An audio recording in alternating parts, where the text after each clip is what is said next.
connectés pour le Facebook Live de ce mercredi 5 mai où je vous invite à découvrir une éco-entrepreneur très spéciale, Cécilia Aguirre, qui est la fondatrice de la Ferme des Lilas. Et Cécilia est vraiment une spécialiste des couleurs, une spécialiste des teintures naturelles, une spécialiste de la connaissance et de la transformation, mais vraiment dans ce processus de valorisation. Donc, on va vous partager son expérience, ses pépites, son engagement pour la nature, pour son métier, son parcours exceptionnel. Donc, Cécilia, bonjour, bienvenue. Bonjour, Sabrina. Est-ce que tu peux te présenter? Alors, donc, je suis Cécilia Aguirre. J'ai une double activité. Je suis restauratrice d'œuvres d'art textiles et aussi agricultrice. Donc, je cultive des plantes à couleurs et aussi des plantes aromatiques et médicinales à la microferme des Lilas, donc que j'ai créée il y a 5 ans, voilà, maintenant. Et j'avance petit à petit sur ce projet qui me tient beaucoup à cœur, qui me passionne, parce qu'une fois qu'on découvre l'univers du végétal, c'est juste passionnant. Et allier le végétal avec un côté artistique, c'est voilà, c'est assez atypique. Et c'est encore plus, c'est plus enrichissant, voilà. Pour moi, c'est important. Est-ce que tu peux nous expliquer un peu plus, alors avant de nous expliquer ce lien entre les couleurs, la nature et ce côté artistique et patrimonial qui est le tien, un peu ton parcours d'éco-entrepreneur, où est-ce que tu as commencé, pourquoi tu as créé la Ferme des Lilas, pourquoi aujourd'hui vouloir créer des teintures à base de couleurs naturelles, c'est quoi exactement ce que tu entends par la restauration? Ouais, est-ce que tu peux nous faire rentrer un peu plus dans ton univers pour qu'on comprenne ce parcours qui est en effet atypique? Donc en fait, moi, depuis toute petite, je suis attirée par les textiles et voilà, j'ai été élevée avec une aiguille à la main et des bouts de tissu. Donc c'était je me suis orientée vers la restauration d'œuvres d'art parce que c'est un métier qui associe et le travail manuel et l'histoire et de la science aussi, de la connaissance des matériaux. Enfin, c'est très très très multiple comme connaissance. Et c'est quelque chose, c'est un travail qui se renouvelle tout le temps parce qu'on n'a jamais les mêmes objets, jamais les mêmes problèmes à régler. Et par ce métier-là, j'ai aussi appris à teindre, mais à teindre avec des colorants de synthèse. Et pour tout ça, pour des objets qui finalement ont des siècles d'âge et avant le 19e, tout était teint en teinture naturelle. Et ça, on l'a oublié aujourd'hui, on l'a oublié. Et donc j'ai voulu réintroduire les teintures naturelles dans ma profession, dans un souci d'abord d'écologie, parce qu'on sait aujourd'hui que l'industrie la plus polluante au monde, enfin dans l'univers textile en tout cas, c'est la teinture. Et même si la restauration d'œuvres d'art textile est vraiment un tout petit domaine, je me suis dit peut-être que c'est une petite brique que je peux amener au moins dans ma profession. Et puis après, ben voilà, pourquoi pas élargir. Et donc c'est ce qui s'est passé. Je me suis formée, j'ai fait beaucoup d'études pour faire valider en fait les techniques de teinture naturelle dans ma profession qui demande quand même un haut niveau de qualité. Et suite à ça, j'ai commencé à former. Donc à former d'abord mes collègues, former mes futurs collègues. Et j'ai vu aussi que ça pouvait intéresser d'autres personnes, des gens qui sont dans l'artisanat, qui ont leur petite marque, qui veulent s'orienter vers un artisanat éthique, écologique, qui ne pollue pas la nature. Et donc, on a, parce que je n'étais pas toute seule, créé une association qui s'appelle Colore ton monde, par lequel aujourd'hui on fait beaucoup de formations de teinture naturelle qui vont de l'initiation d'une demi-journée au stage de perfectionnement que je donne moi. Et voilà, on accompagne aussi bien les gens qui veulent découvrir que les professionnels. Et suite à ça, en fait, quand on met le doigt dans l'univers du végétal, on a juste envie d'aller plus loin. Donc moi, j'ai eu envie et le besoin aussi de cultiver, en fait, de ce retour à la terre, à la source, de cultiver les plantes tinctoriales pour remonter la chaîne textile, en fait, et avoir la connaissance et la pratique de toute cette chaîne, voilà. Et donc c'est comme ça qu'est née la microferme des Lilas, c'est avec cette envie de cultiver les plantes tinctoriales. Et à l'époque, j'avais plutôt une idée de lieu pédagogique. Cécilia, oui. Avant que tu continues. Oui.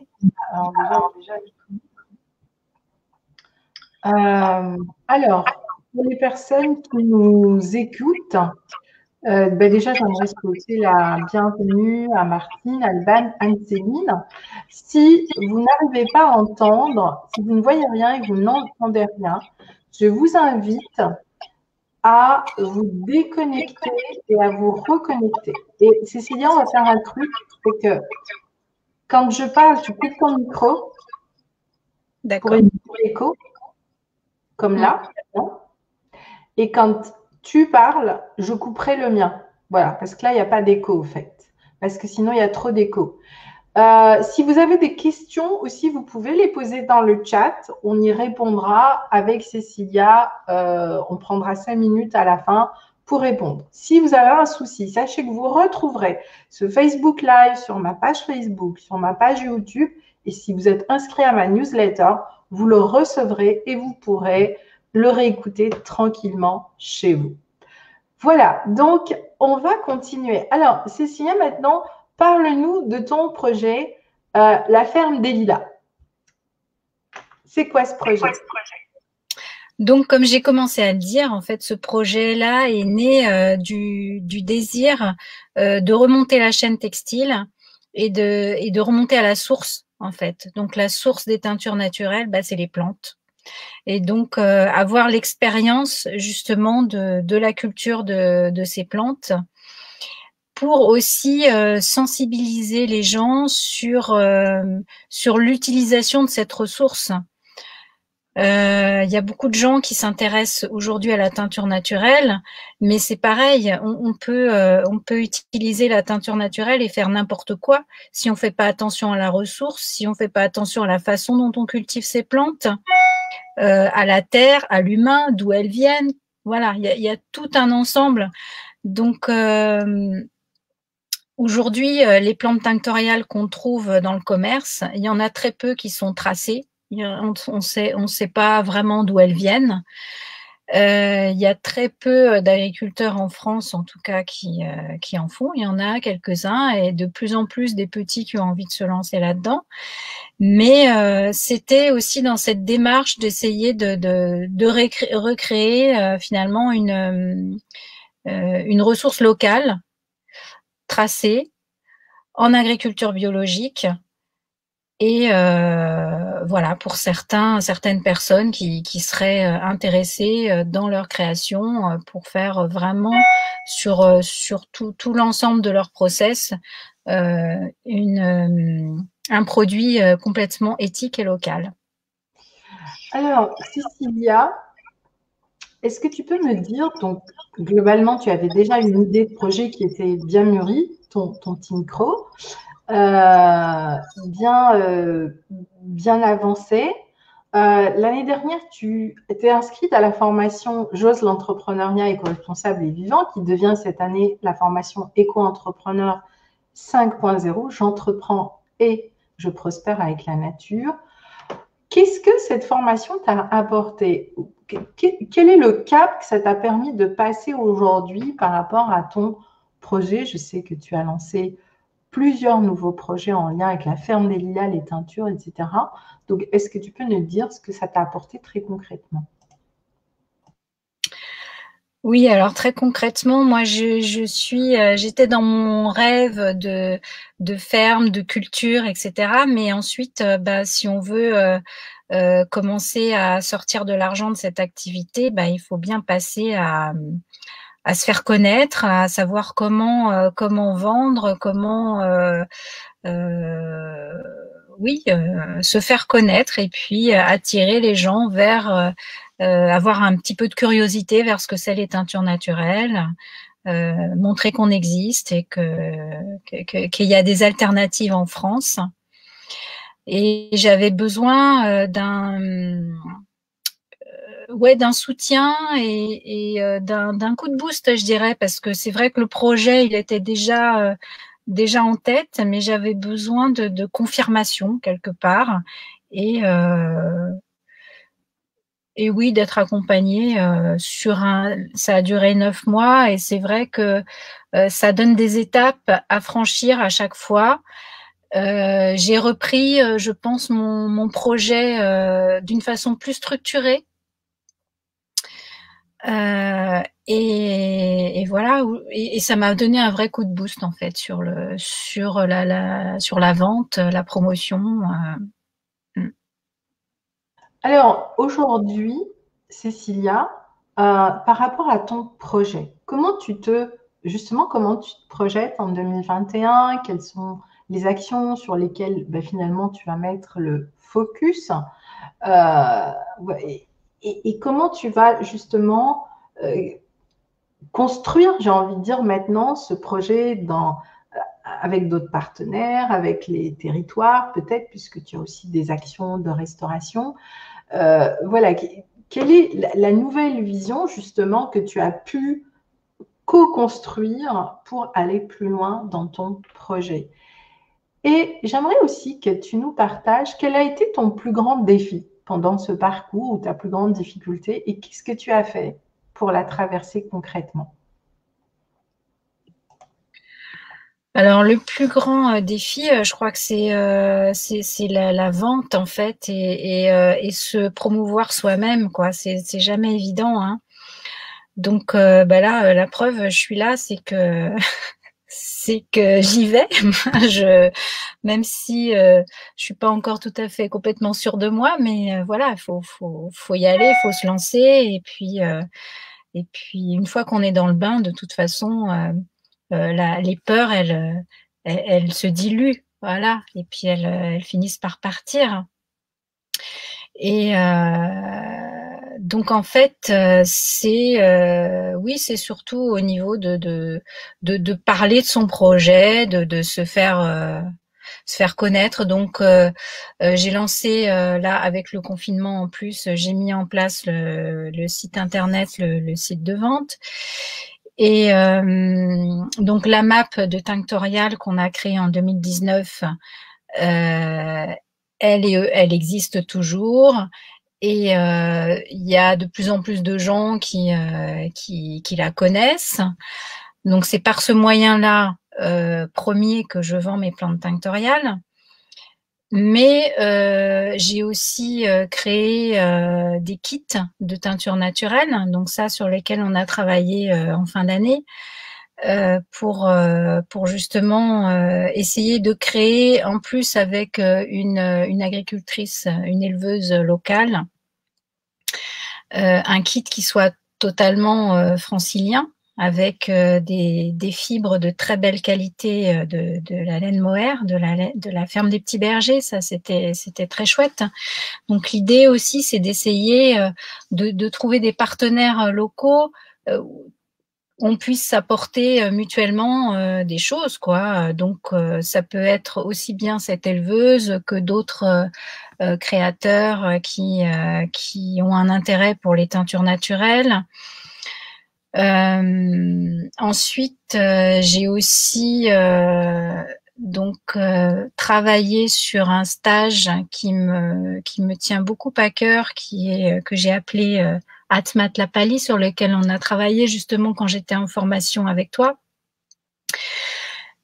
C'est un stage justement qui permet de se connecter à la nature au travers des plantes tinctoriales, de la couleur, d'un acte de création, voilà. Et parce que ce que j'ai observé quand je fais toujours mes stages de teinture naturelle, c'est que c'est une pratique qui met les gens en joie, hein, tout simplement. Est-ce que tu peux nous dire ce que ça veut dire Atma Atali exactement? Parce que c'est pas français ça. Et donc, c'est quoi le sens profond? D'où ça vient? Alors, Atma, en sanskrit, ça veut dire âme. Et Tlapali, T-L-A-P-A-L-I, c'est un mot nawalt, qui veut dire couleur. Donc pourquoi nawalt? Parce que je suis à moitié mexicaine et du coup ça reprend un petit peu mes racines. Voilà, la moitié de mes racines sont au Mexique.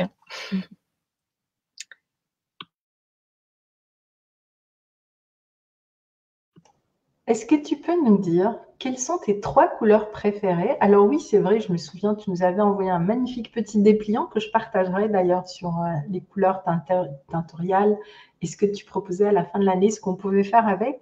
Est-ce que tu peux nous dire quelles sont tes 3 couleurs préférées et pourquoi ces 3 couleurs et qu'est-ce qu'on peut faire avec ces 3 couleurs?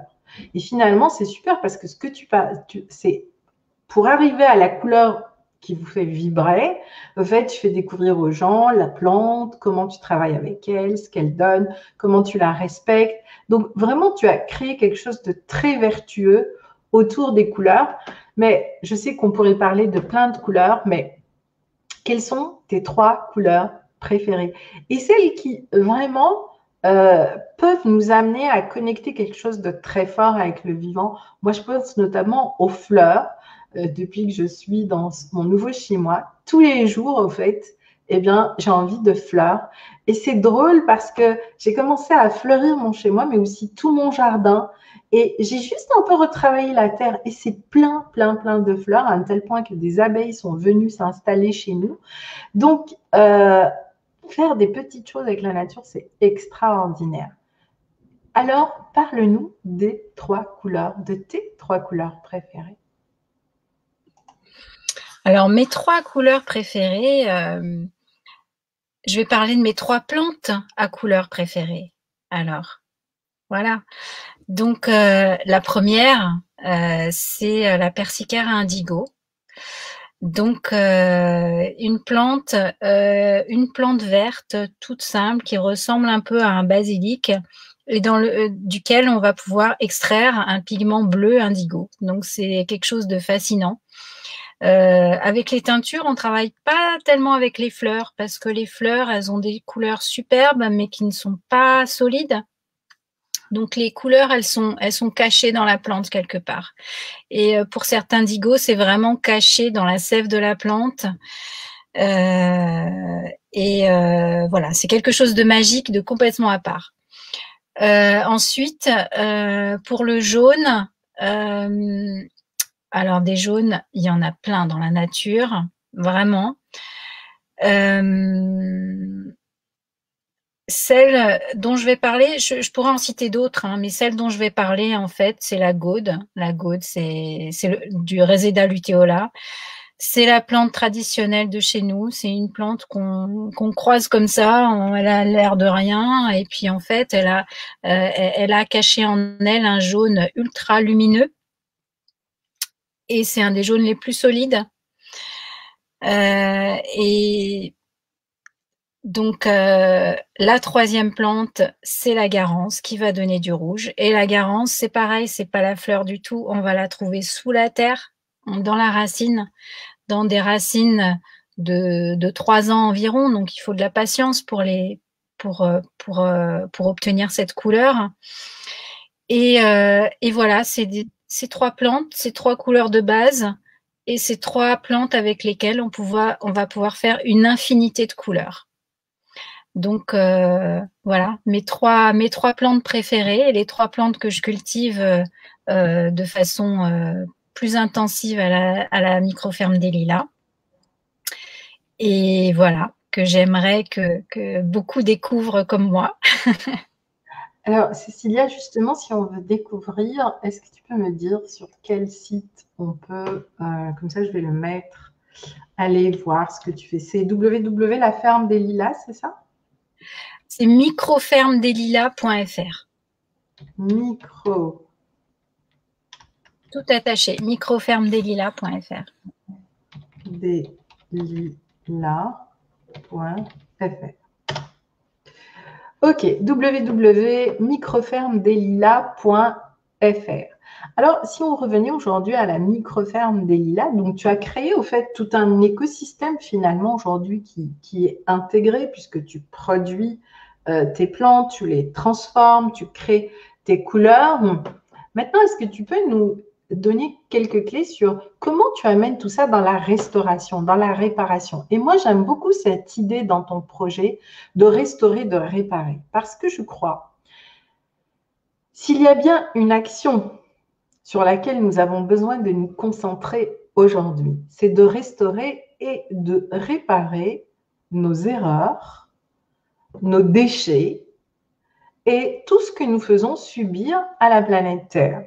Je pense qu'il faut sortir de l'illusion de vouloir sauver la Terre. La Terre, la vieille dame, elle a 4,5 milliards d'années, elle a plus d'un tour dans son sac. Elle était là avant nous, elle sera là après nous. En revanche, il est de notre responsabilité de réparer et de restaurer ce que nous faisons à la Terre, de réparer et de restaurer ce 7e continent de déchets que nous avons créé et qui est aujourd'hui source de maladies, de pollution, de destruction des écosystèmes, etc. Alors bien sûr, on ne va pas tous aller se mettre à ramasser les déchets dans les océans, mais en revanche, on peut faire que nos métiers régénèrent, restaurent et réhabilitent déjà ce que nous, on a envie d'être et de faire, et ensuite de comment on peut le transmettre. Alors, j'aimerais que tu nous partages un petit peu de cette parenthèse de restauratrice, parce que c'est aussi ce que tu es une réparatrice des patrimoines grâce avec les couleurs. Comment ça se passe rapidement? Il nous reste à peu près 5-6 minutes. Alors déjà, ce qu'il faut savoir, c'est qu'en restauration, on ne va pas... en conservation-restauration, donc ce que les musées aujourd'hui demandent, c'est de faire un travail en total respect de l'œuvre d'art. Donc, quand on travaille sur des textiles, on va pas prendre le textile et le reteindre. Ça, c'est niette. Par contre, on va le consolider.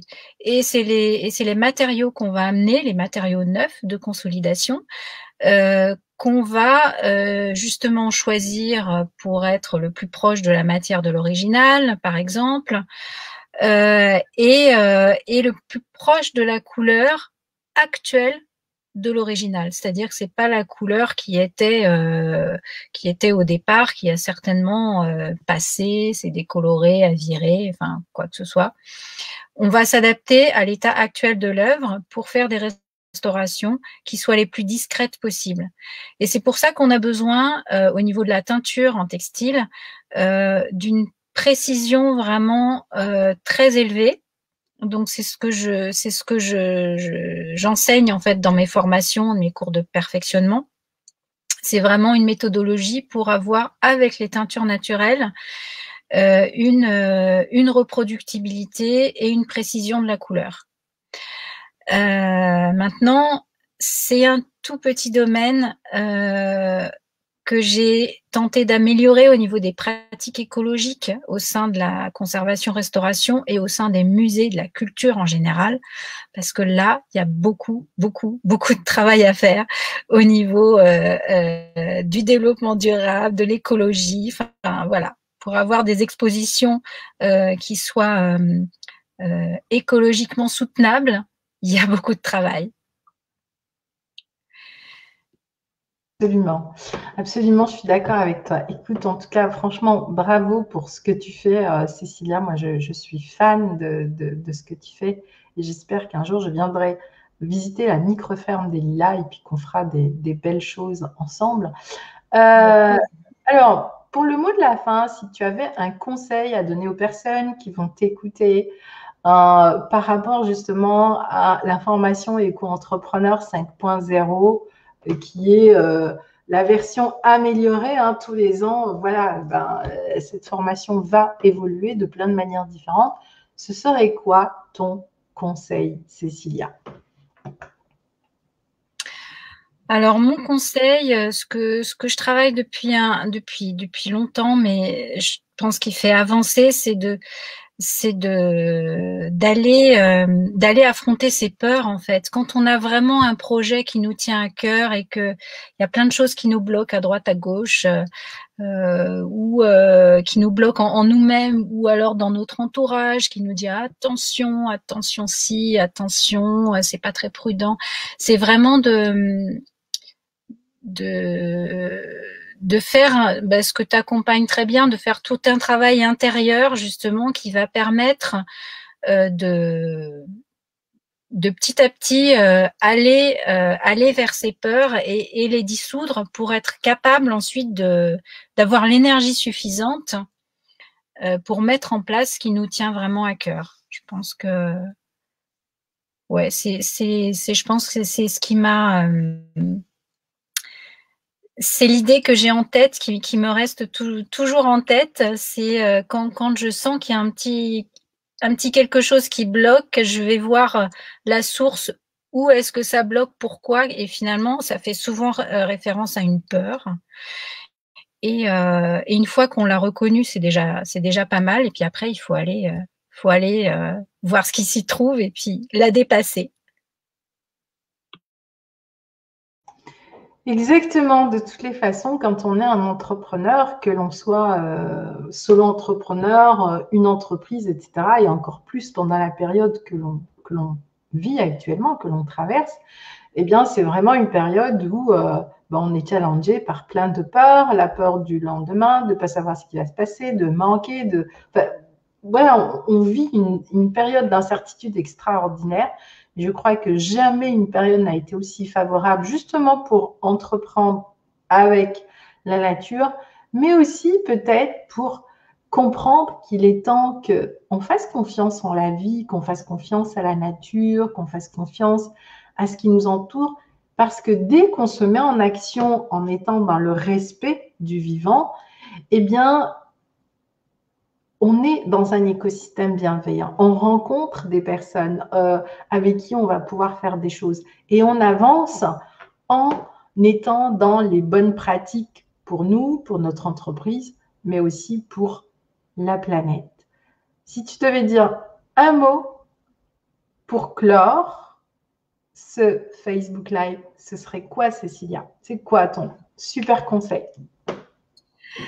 Eh bien, aller dehors et se connecter à la nature. Et je pense que quand on a vraiment cette connexion, c'est quelque chose qui nous porte, ouais, parce qu'on revient à l'essentiel. C'est très vrai, c'est aller dehors et connectez-vous à la nature. Respirez un bon coup et vous allez voir que respirer, c'est extrêmement important. En plus, en ce moment, c'est l'enjeu numéro 1. Donc, pour continuer à respirer avec la terre, c'est-à-dire que ce qui s'est passé, c'est que quand nous, on a respiré, elle n'en pouvait plus parce qu'on l'a juste asphyxiée en exploitant ses ressources. Lorsqu'elle a respiré, parce que là, la planète, elle s'est beaucoup auto-régénérée, et nous, on a été confinés, et je me dis que peut-être il est temps que l'on crée cette époque grâce à des projets éco-responsable où on puisse respirer ensemble avec la Terre. Et je crois que ça, c'est vraiment notre enjeu. Et puis, de vivre aussi cette Terre colorée. Voilà, donc c'était le Facebook Live aujourd'hui avec Cécilia.